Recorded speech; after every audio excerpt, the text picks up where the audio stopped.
శ్రీ హరివాయు గురుభ్యో నమః. శ్రీమదానందతీర్థ భగవత్పాదాచార్య గురుభ్యో నమః. శ్రీ జగన్నాథదాస గురుభ్యో నమః. శ్రీ విద్యాసాగర మాధవ తీర్థ గురుభ్యో నమః. హరి ఓం. ಹರಿಕಥಾಮೃತಸಾರ ಗುರುಗಳ ಕರುಣದಿಂದ ಆಪನಿತು ಪೇಳುವೆ ಪರಮ ಭಗವದ್ಭಕ್ತರಿದನಾದರದಿ ಕೇಳುವುದು. ಭೂಸಲಿಲ ಶಿಖಿ ಪವನ ಭೂತಾಕಾಶದೊಳಗೈದೈದು ತನ್ಮಾತ್ರ ಸಹಿತ ಒಂದಧಿಕ ಪಂಚಾಶದ್ವರ್ಣ ವೇದ್ಯ ಈ ಶರೀರದಿ ವ್ಯಾಪಿಸಿದ್ದು ಸುರಾಸುರರಿಗೆ ನಿರಂತರದಲ್ಲಿ ಸುಖಪ್ರದನಾಗಿ ಆಡುವ ದ್ವೇಷಿ ಪರಬಡಿವ. మన హరికథామృత సారము పాఠంలో వెనుకటి పాఠం నందు పంచతన్మాత్రా సంధి యందు 26వ పద్యం చెప్పుకుందాం. ಶ್ರೀ ರಮೇಶನ ಮೂರ್ತಿಗಳು ನವನಾರೀ ಕುಂಜರದಂತೆ ಏಕಾಕಾರ ತೋರ್ಪು ಅವಯವಗಳಲ್ಲಿ ಬೇರೆ ಬೇರೆ ಕಂಗೊಳಿಸುವ ಶರೀರದೊಳು ನಾನಾ ಪ್ರಕಾರ ವಿಕಾರ ಶೂನ್ಯ ವಿರಾಟನೆನಿಸುವ పదుమజాండదుడు భగవంతుని యొక్క ఖండాఖండ భగవద్రూపములను ఏ విధంగా ఉపాసన చేయాలి అనేటటువంటి విషయాన్ని చెప్పటం జరిగింది. ఆ నవనారీ కుంజర బొమ్మను కూడా నేను వాట్సాప్ గ్రూప్లో మీ యొక్క అవగాహనకు వేయడం జరిగింది. ఈరోజు 27వ పద్యం.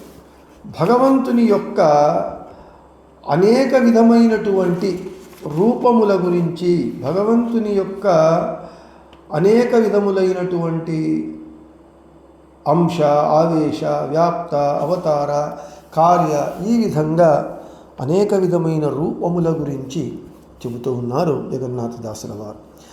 వారిజ ಭವಾಂಡದೊಳುಲಕು ಮೀ ನಾರಸಿಂಹನ ರೂಪ ಗುಣಗಳು ವಾರಿಧಿಯೊಳಗಿಹ ತೆರೆಗಳಂದದಿ ಸಂದಣಿಸಿಹವು. ಕಾರಣಾಂಶಾವೇಶ ವ್ಯಾಪ್ತವತಾರ ಕಾರ್ಯಾವ್ಯಕ್ತ ವ್ಯಕ್ತವು 6 ವಿಭೂತಿ ಅಂತರ್ಯಾಮಿ ರೂಪಗಳು. ಪದಚ್ಛೇದಂ. ವಾರಿಜ ಭವಾಂಡದೊಳು ಲಕುಮಿ ನಾರಸಿಂಹನ ರೂಪ ಗುಣಗಳು ವಾರಿದಿಯೊಳಗೆ ಇಹ ತೆರೆಗಳಂದದಿ ಸಂದಣಿಸಿ ಇಹವು. ಕಾರಣಾಂಶಾವೇಶ ವ್ಯಾಪ್ತವತಾರ ಕಾರ್ಯಾವ್ಯಕ್ತ ವ್ಯಕ್ತವು. ಕಾರಣ, ಅಂಶ, ಆವೇಶ, ವ್ಯಾಪ್ತ, ಅವತಾರ, ಕಾರ್ಯ, ಅವ್ಯಕ್ತ, ವ್ಯಕ್ತವು 6 ವಿಭೂತಿ ಅಂತರ್ಯಾಮಿ ರೂಪಗಳು. ఇక ప్రతిపదార్థం. వారిజ భవాండదొడు, ఈ బ్రహ్మాండమునందు లకుమీ నారసింహన, లక్ష్మీ నరసింహరూపి భగవంతుని రూపగుణಗಳು, అనంతానంత రూపములు, అనంత కళ్యాణ గుణ సమూహములు, వారిధియొళిహ సముద్రమునందున్నటువంటి తెరగళందది అలలవలే సందణిసి, అలలు సముద్రంలో ఏ విధంగా వ్యాపించుకొని ఉన్నాయో ఆ విధంగా లక్ష్మీ నరసింహస్వామి యొక్క రూపములు అంశరూపములతో, సర్వజీవులయందు స్వరూపమునందున్నటువంటి రూపములతో, అంశరూపములతో, ఆవేశ రూపముతో, అవతార రూపములతో, వ్యాప్త, అన్ని చోట్ల సర్వత్ర వ్యాప్తమైనటువంటి వ్యాప్త రూపములతో, కార్యరూపములతో, అవ్యక్త రూపముతో, వ్యక్త రూపములతో, మరియు 6 విభూతి అంటే 6 + 4 10 విభూతి రూపముల చేత అంతర్యామి అయి, అన్నింట అంతర్యామి అయి భగవంతుడు వ్యాపించి ఉన్నాడు అని ప్రతిపదార్థం. ఇక తాత్పర్యము. బ్రహ్మాండమునందు లక్ష్మీ నరసింహస్వామి యొక్క అనంత రూపములు, అనంత కళ్యాణ గుణములు సముద్రములో ఉన్నటువంటి అలల వలె, వలలు ఒకటైన తరువాత ఒకటి ఎలా ఉంటాయో, ఏ విధంగా సముద్రమునందు వ్యాపించి ఉంటాయో అదేవిధంగా భగవంతుని అనిరుద్ధాది రూపములు, కారణ రూపములు, అందరి జీవులందు ఉన్నటువంటి అంశరూపములతో, ఆవేశము బలరాముడు లక్ష్మణుడు అర్జునులలో ఆవేశ రూపముతో, అవతారము రామకృష్ణ వేదవ్యాసాది దశ అవతారములతో, వ్యాప్త అణురేణు తృణకాష్ట పర్యంతము సర్వత్ర వ్యాప్త రూపములతో, కార్య అందరి జీవుల ఇంద్రియములందు ఇంద్రియములతో కార్యరూపములతో, ఇక అవ్యక్త కనబడకుండా అజ్ఞానులకు కనబడకుండా ఉన్నటువంటి అవ్యక్త రూపములతో, వ్యక్త బ్రహ్మాది యోగ్య జీవులకు కనబడుతూ, ఇక మనం విభూతి సంధిలో చెప్పుకున్నట్లుగా 10 విభూతి రూపములతో అంతర్యామి అయి భగవంతుడు అన్నింట వ్యాపించి ఉన్నాడు అని తాత్పర్యం. ఇక విశేష వివరణ. లక్ష్మీ నరసింహస్వామి సముద్రములో అలలు నిరంతరాయంగా ఒకటి తరువాత ఒకటి ఎలా వస్తూ కనబడుతూ ఉంటాయో, ఏ విధంగా వ్యాప్తమై ఉంటాయో సముద్రంలో అలలు, అదేవిధంగా లక్ష్మీ నరసింహస్వామి కారణ అంశ ఆవేశ వ్యాప్త అవతార కార్య అవ్యక్త వ్యక్త మరియు 10 విభూతి రూపములతో అంతర్యామిగా అన్నింటా ఉండి అనంత రూపములతో ఏకకాలమునందు భగవంతుడు కనబడుతూ ఉంటాడు.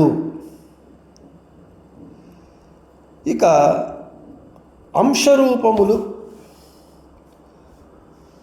అంశరూపములు ఏవి అంటే జీవులలో అదే చెబుతూ ఉన్నారు. మమైవాంశో జీవలోకే జీవభూత సనాతన అని భగవద్గీతలో చెప్పినట్లుగా, అంశం అంటే ప్రతిబింబులైనటువంటి జీవుల యందు బింబరూపముతో జీవాకారుడై ఉండటము అంశరూపములు. ఇక కారణరూపములు ఈ జగత్తు సృష్టికి కారణమైనటువంటి వాసుదేవ సంకర్షణ ప్రద్యుమ్న అనిరుద్ధ 4 రూపములు. ఒక రూపముతో సృష్టి, ఒక రూపముతో పోషణ, ఇంకొక రూపముతో లయ చేస్తూ ఉంటాడు.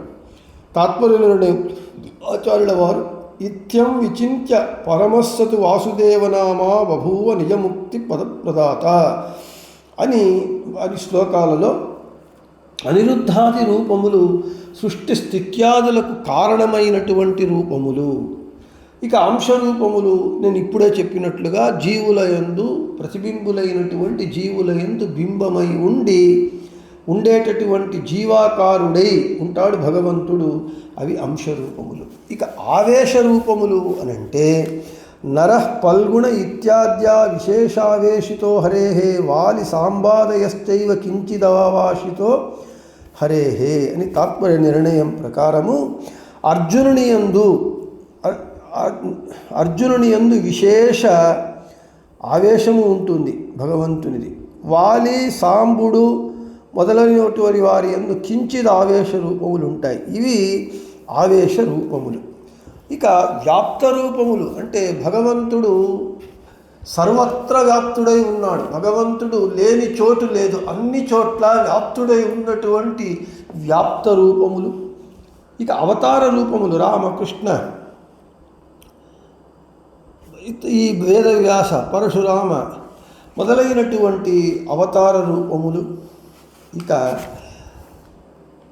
భగవంతుడు అజ్ఞానులకు అవ్యక్త రూపముతో పనులు చేస్తూ ఉంటాడు. జ్ఞానులకు బ్రహ్మాది జ్ఞానులకు వ్యక్తమై వ్యక్త రూపముతో ఉంటాడు.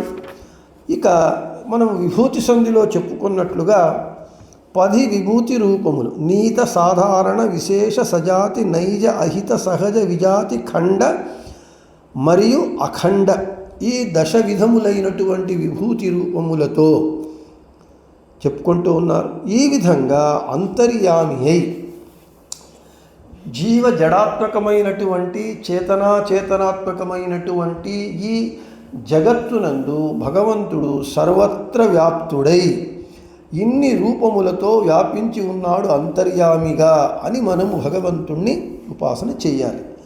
కారణ, కార్య, అంశ, ఆవేశ, వ్యాప్త, అవతార, వ్యక్త మరియు అవ్యక్త మరియు 10 విభూతి రూపములతో జగత్తంతయు అంతర్యామిత్వేన భగవంతుడు వ్యాపించి ఉన్నాడు అనేటటువంటి తత్వాన్ని మనకు ఇక్కడ జగన్నాథదాసుల వారు తెలియజేస్తున్నారు అని చెబుతూ ఈ పద్యాన్ని ముగించి రేపు 28వ పద్యాన్ని చెప్పుకుందామని చెబుతూ శ్రీకృష్ణార్పణమస్తు మద్భేషార్పణమస్తు. అందరికీ శుభమస్తు.